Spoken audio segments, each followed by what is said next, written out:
Welcome to War Bios, the podcast where we delve into the lives of history's most fascinating military figures. Today, we're going to explore the complex and intriguing life of Henri-Philippe Pétain, a man whose name would become synonymous with both brilliance and betrayal on the battlefields of France.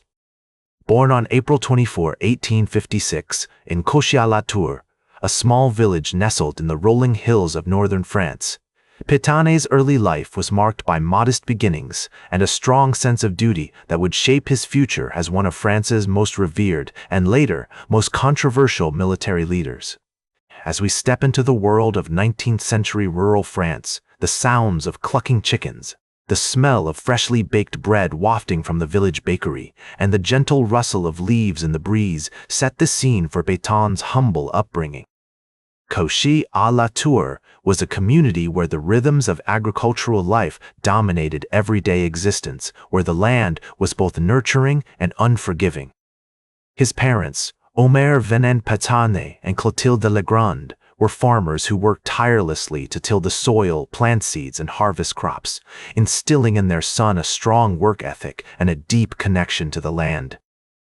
This early exposure to the hardships and rewards of farming would later influence Pétain's approach to military strategy, where he often emphasized the importance of terrain and a need for soldiers to be deeply connected to the ground they fought on. Growing up, Pétain was a diligent student, showing particular aptitude in his studies. However, it was not academia that drew his passion, but rather the stories of military valor and sacrifice that filled the air in post-Napoleonic France. The legacy of Napoleon's conquests and the more recent memories of the Franco-Prussian War created an environment where military service was seen as a noble pursuit, offering young men like Pétain a path to glory and service to the nation.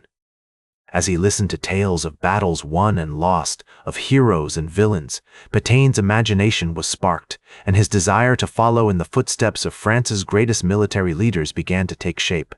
In 1876, at the age of 20, Pétain embarked on his own military journey by entering the Saint-Cyr Military Academy, France's most prestigious institution for officer training.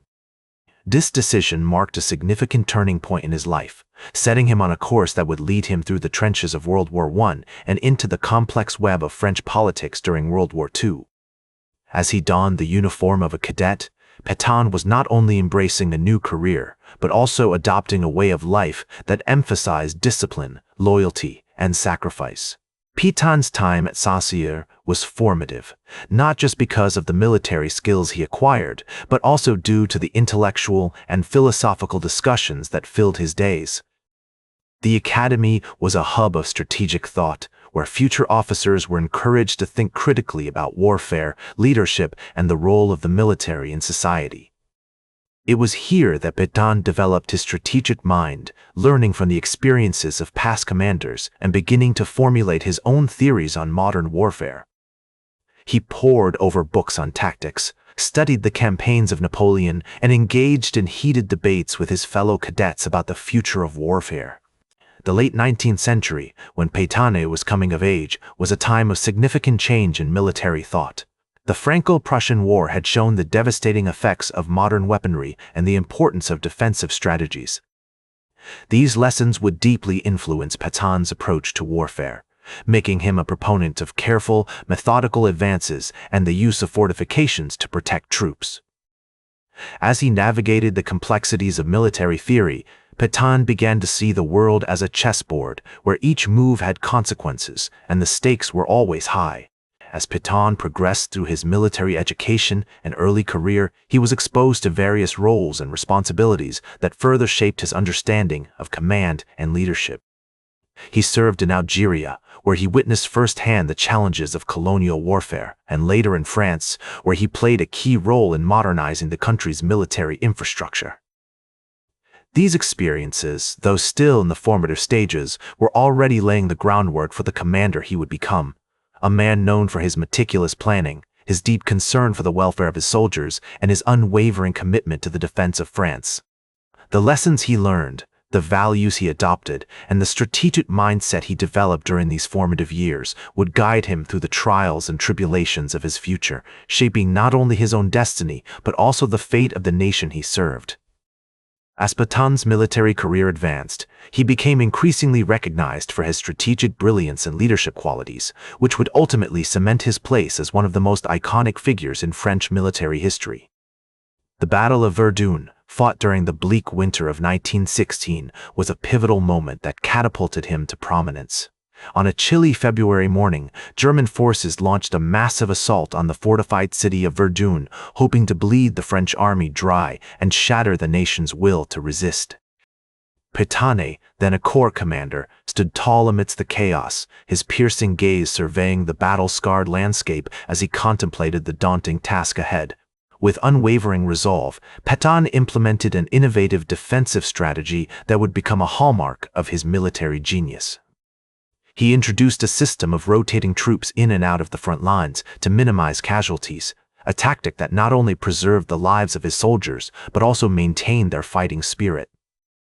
The French artillery, precision guided by Pétain's meticulous planning, unleashed a withering barrage upon the German forces, while machine guns mowed down waves of attackers with deadly efficiency. As the battle raged on, Pétain's leadership inspired his troops to hold their ground against overwhelming odds, their determination fueled by his unshakable calm and resolute demeanor. The outcome of the Battle of Verdun was far from certain, with both sides suffering staggering losses in the merciless struggle. Yet, under Pétain's guiding hand, the French forces persevered, their defensive lines holding firm like an unyielding bulwark against the German onslaught.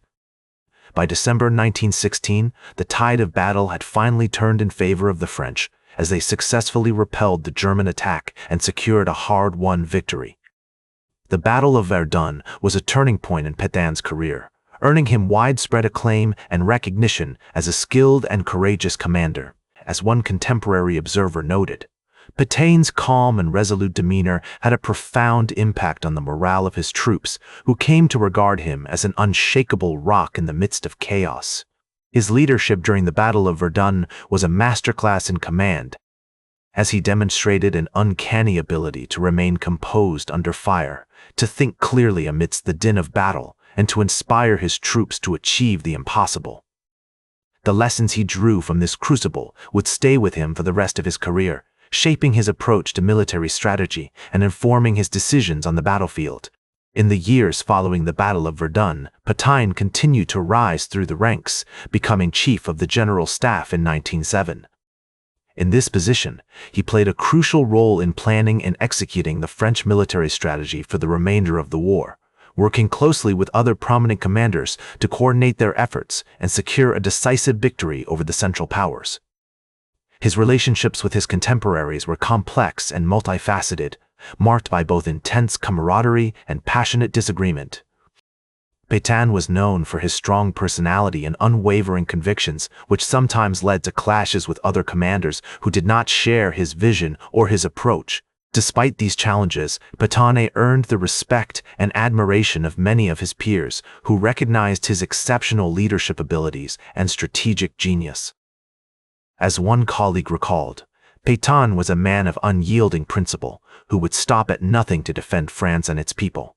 His commitment to the nation and its values was unwavering, and he inspired countless others to follow in his footsteps, to stand tall in the face of adversity, and to fight for what they believed in. One of the most significant events of Pétain's post-war career was his appointment as Minister of War in 1934. In this position, he oversaw a major modernization effort aimed at transforming the French military into a more efficient and effective fighting force. He implemented a range of reforms, including the introduction of new technologies such as tanks and aircraft, and the development of innovative tactical doctrines. Pétain's vision for the future of warfare was prescient, recognizing that the nature of conflict was changing rapidly and that France needed to adapt in order to remain relevant on the world stage. Pétain's contributions to French military strategy and doctrine were profound and far-reaching, influencing generations of military thinkers and shaping the course of modern warfare. He was a pioneer in the development of defensive warfare tactics, recognizing that the key to success lay not in attacking, but in defending, not in movement, but in position. As he himself once observed, the true art of war is not about attacking, but about defending. It is not about movement, but about position. This philosophy would guide his approach to military strategy for the rest of his career, as he sought to create a robust and resilient defense that could withstand even the most formidable foes. Throughout his career, Pétain was driven by a deep sense of patriotism and a commitment to the defense of France. He was a complex and multifaceted figure whose legacy would be shaped by both his remarkable achievements and his later controversies. As the years passed, Pétain's reputation continued to evolve, reflecting the changing fortunes of France and the shifting currents of history. Despite the challenges and criticisms he faced, Pétain remained a dominant figure in French military circles, revered by many as a hero and a symbol of national resilience. As the years went by, Pétain's life became increasingly marked by controversy and turmoil, like a once majestic fortress beset on all sides by the ravages of time and the tempests of war. In 1940, following the German invasion of France, he was appointed Prime Minister of the French government, a position that would prove to be both a poisoned chalice and a mantle of responsibility too great for him to bear. The weight of history rested on his shoulders as he grappled with the impossible decision of whether to continue fighting a war that seemed lost or to seek an armistice with the Nazi regime. The scene was set in the town of Rothendes, where Pétain, flanked by his advisors and generals, sat across from the German delegation in the very same railway carriage where the armistice of 1918 had been signed.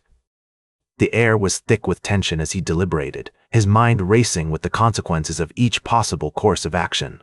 On one hand, continuing to fight would condemn countless French soldiers to certain death and potentially lead to the destruction of Paris and other major cities. On the other hand, surrendering would be seen as a betrayal by many, a stain on the honor of France that could never be fully expunged. In the end, Pétain chose the path he believed would minimize bloodshed and preserve what was left of French sovereignty. He signed the armistice with Germany on June 22, 1940, effectively surrendering France to the Nazi regime. This decision would haunt him for the rest of his life, as many saw it as a betrayal of the nation's values and principles. The once revered marshal was now reviled by some as a traitor, his name becoming synonymous with collaboration and defeat. Pétain's subsequent leadership of the Vichy government, which collaborated with the Nazis, further tarnished his reputation.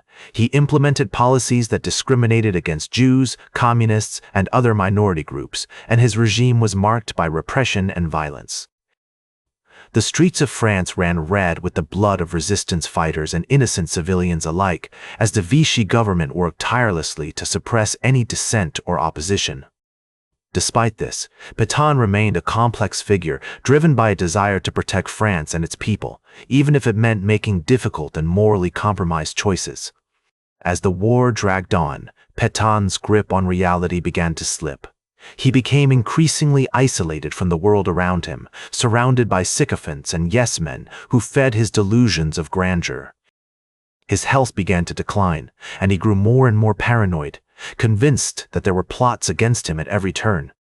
The once sharp mind that had guided French forces to victory in World War I was now clouded by the fog of age and the weight of his own guilt. In the final years of his life, Pétain's physical condition deteriorated rapidly. He suffered from a range of ailments, including arthritis, heart disease, and dementia. His mind, once sharp as a razor, was now dull and confused, unable to grasp the complexities of the world around him. Despite this, he remained a figure of fascination and revulsion, a symbol of the darker aspects of human nature that had been unleashed by the war. In 1945, following the Allied liberation of France, Pétain was put on trial for treason. The courtroom was packed with journalists, spectators, and former resistance fighters, all eager to see the once mighty marshal brought to justice. Pétain, frail and weak, stood in the dock, his eyes sunken and his voice barely above a whisper. He listened as the prosecution presented its case against him, detailing the atrocities committed by the Vichy government and the role he had played in facilitating them. The verdict was guilty, and Pétain was sentenced to death. However, due to his advanced age and poor health, the sentence was commuted to life imprisonment. He spent the remainder of his days on the island of Unyielding, a prisoner of his own making, haunted by the ghosts of his past. It highlights the importance of accountability. moral courage, and the need for leaders to prioritize the well-being and dignity of all citizens, regardless of their background or beliefs. In the words of the French historian Marc Bloch, the most important thing in history is not the events themselves, but the way they are perceived and interpreted by those who live through them. Pétain's legacy serves as a reminder that our perceptions of history are always subject to revision and reinterpretation, and that the past is never truly fixed or settled. Today, as we navigate the complexities of our own world, we would do well to remember the lessons of Pétain's story. We must remain vigilant in the face of authoritarianism and nationalism, and work tirelessly to promote democratic values, human rights, and the dignity of all individuals. By examining the complexities and nuances of Pétain's life and legacy, we can gain a deeper understanding of the challenges and opportunities that shape our world today. The answer, much like the man himself, is complex and multifaceted. But one thing is certain, the legacy of Pétain will continue to fascinate and disturb us for generations to come. That's all for today's War Bios. Remember to like, share, and subscribe. And until next time, I'm General Biography reminding you to keep marching toward victory.